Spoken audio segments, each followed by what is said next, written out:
So this video is a quick review of functions. Now I know you all know what a function is and are used to using them, but I would like to sort of go a little bit more deeper into the concept here in this video and give things the right names, and also maybe introduce some notation that you may not be that familiar with, but notations that we use on a regular basis. So starting with calculus, it's sort of important to think about these things a little bit with a little bit more clarity. Even though I will say that for most of the calculus course, we will be using, for example, the biggest possible domain of definition. So you won't see these things very much, but they do pop up a little bit. And as you continue in math, they'll pop up a little bit more. So hence the importance of doing things kind of correctly. So we're talking about functions. A function, you know, a function is a rule, right? It's a special kind of rule. And so I'm using this notation f colon d arrow e. This is telling me that the function f maps the set d into the set e. Okay? So as you're aware, f is the function, f is our rule, d is the domain set. Now my set e is the codomain. Okay. Often people say range. Range is slightly different, okay? And we'll talk about that later. So for now, I'm just going to say domain, codomain. Your function has to take every point or every member or every element of D and send it somewhere in E. And it has to send it to a specific place. I can't send it to two different places. Then it's not a function. It might still be a rule, but it's not a function because we need our function to be uniquely defined. We need to know where every point is going. Okay, so you can imagine this with this kind of diagram, which I'm sure you've seen before. So let's say I've got 3 elements in D and 3 elements in E. For the most part in our class, of course, these are going to be numbers. They're going to be pieces of the real line because that's what we're interested in calculus. In the beginning, we might have some other examples where we're looking at sets that are, for example, just a couple of points, or a set like the integers, which are not connected, but we're not doing calculus with that. But just to get an idea of what the function is doing, right? This is sometimes useful. So let's call these 1, 2, 3, and let's call these A, B, C, just so that they're different, okay? So first of all, I've got 2 different parts of this definition.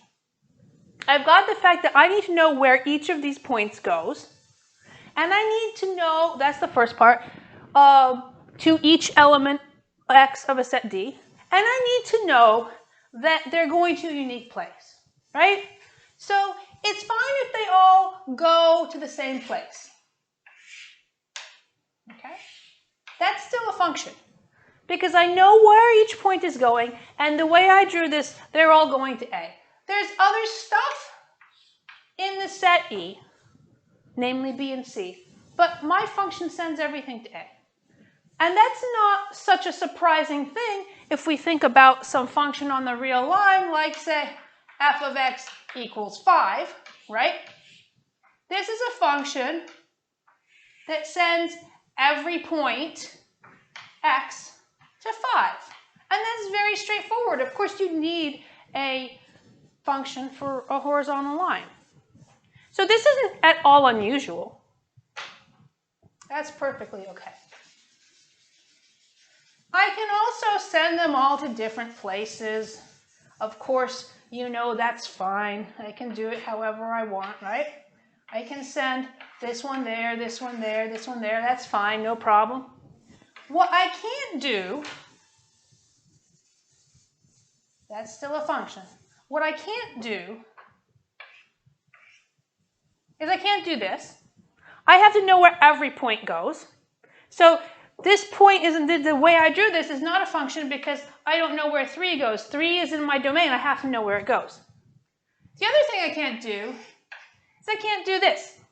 I can't send 2 both to B and C, right? Because that messes up my second part here. It's supposed to be exactly 1 element. Okay? So that's just, and even if I did something for 3, doesn't matter, I'm still messed up because the way I drew it, I'm sending 2 to 2 different places. Now I can't have that. That is not a function.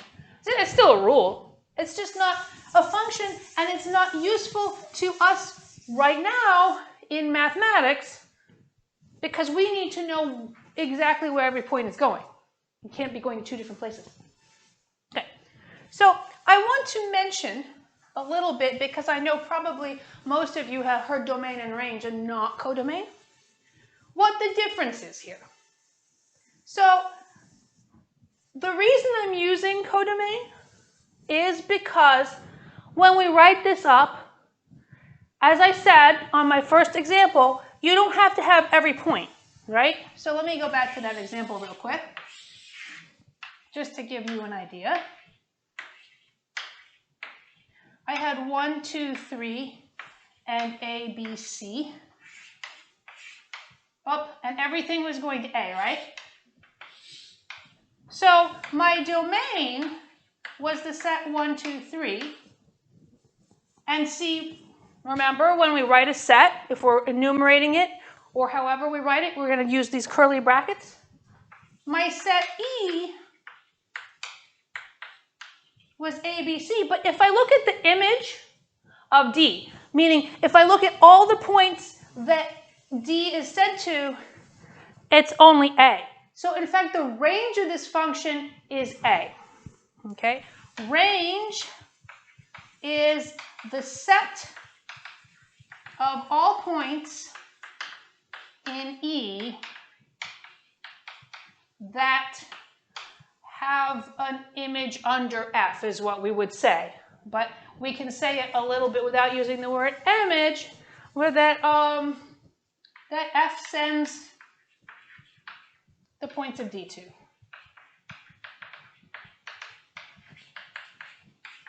So the range is always going to be a subset.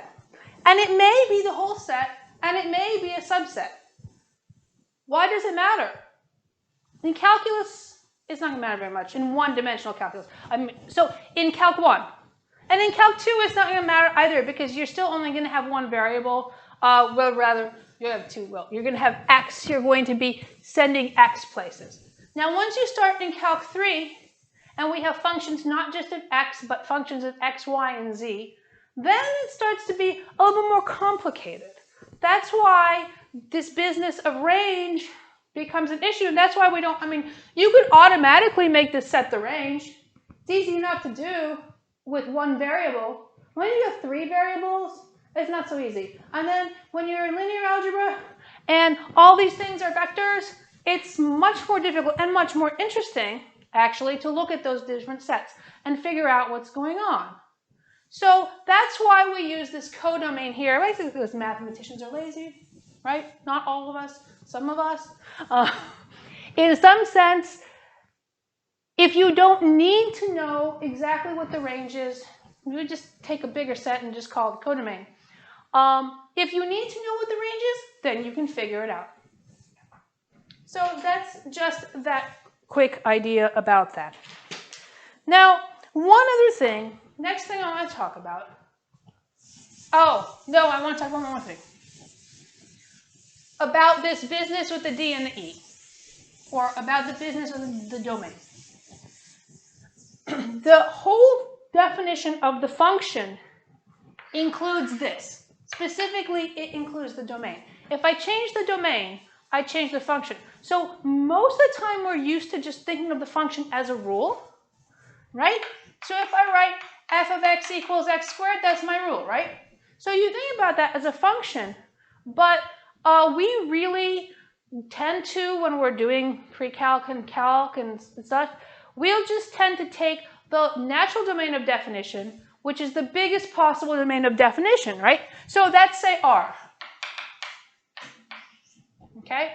We're going to take R to R, right? So then I have a function that I know is my friend the quadratic is easy enough. Okay? Now, if I change the domain though, I change the function. So I'm going to now take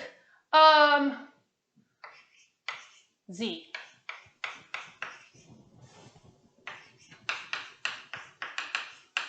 So what's z? Z is integers. We won't use them very much, but then z is just all your negative and positive integers. The point being that if I draw this function, it looks really different because my domain is different. These are just discrete points. Like I just have these points here.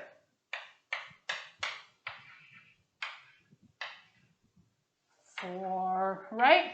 And because my domain is integers and not real numbers, I just have the points and I don't draw the line between them. So the two functions are very different. That's why this notation is kind of important. We'll see it a little bit when we talk about inverse functions and how changing the domain allows us to work things out well. We won't be seeing too much more like this in this course, though. Again, because we need something continuous to do the stuff that we're interested in doing.